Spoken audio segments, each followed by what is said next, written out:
ఏడుస్తున్నారు? ఏమండి, ఏమైంది? ఏమిటండి దిగులు మీకు?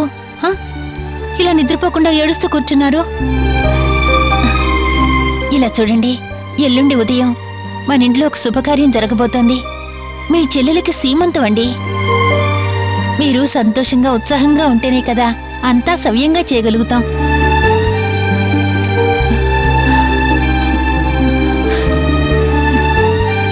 ఏమైందండి? అత్తయ్య మాట్లాడింది తలుచుకుని బాధపడుతున్నారా? లేక ఇంకెవరైనా? లేక నేనేమైనా మిమ్మల్ని?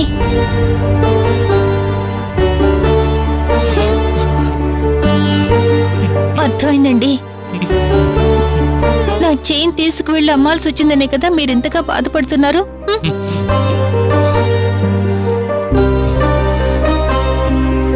నేనప్పుడే అనుకున్నాను, ఈరోజు ఇంటికి వచ్చినప్పుడే మీ మొహం సరిగ్గా లేదు. ఎందుకండి ఈ అనవసరమైన దిగులంతా? నగపోతే ఏమిటండి, ఇంట్లో ఒక శుభకార్యం జరగబోతుందని సంతోషం ఉంది కదా. ఇప్పుడు నేను ఆ చైన్ ఇవ్వలేదనుకోండి, మీరెక్కడైనా అప్పు చేసుండేవారు, లేదా సూర్య కాని మధు కాని వాళ్ళ డబ్బు ఇచ్చుండేవాళ్ళు. ఎవరి డబ్బు ఇస్తే ఏమిటండి? ఇలా చూడండి, ఏడవకండి, ప్రశాంతంగా పడుకోండి. గొలుసు అమ్మేయడం గురించి నాకెలాంటి కష్టమూ లేదు. మనస్ఫూర్తిగా సంతోషంగానే నేనిచ్చాను. అప్పుడు ఆ సమయంలో టక్కున నాకు ఐడియా వచ్చినందుకు నన్ను నేనే మెచ్చుకుంటున్నాను తెలుసా మీకు. రేపేదైనా డబ్బొస్తే మనం మళ్ళీ వేరే గొలుసు కొనుక్కోవచ్చు, లేదా అసలు గొలుసు కొనుక్కోకపోయినా నష్టం ఏమిటండి? ఇంట్లో ఊరికే పడుండే గొలుసు ముఖ్యమా?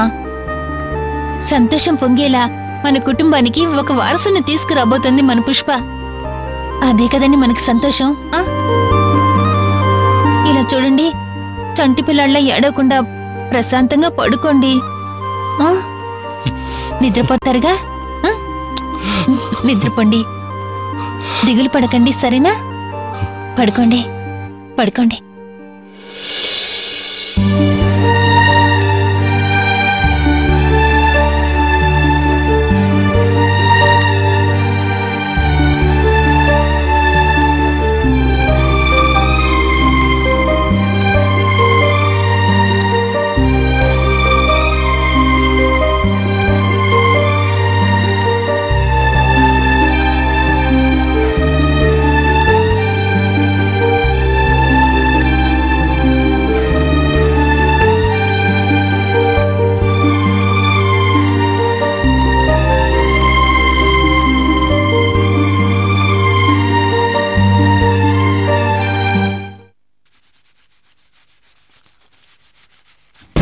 ఏమిటన్నా?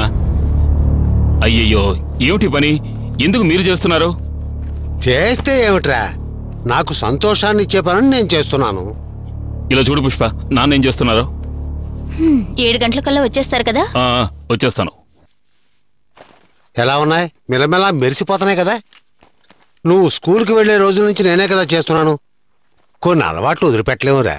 నాకు బాధగా ఉంది నాన్న. ఈ విధంగా నీ కోసం చేయడం నాకు సంతోషంగా ఉంది. నువ్వెందుకురా బాధపడ్డం? సర్లేండి, మీరెప్పటికీ మారరు.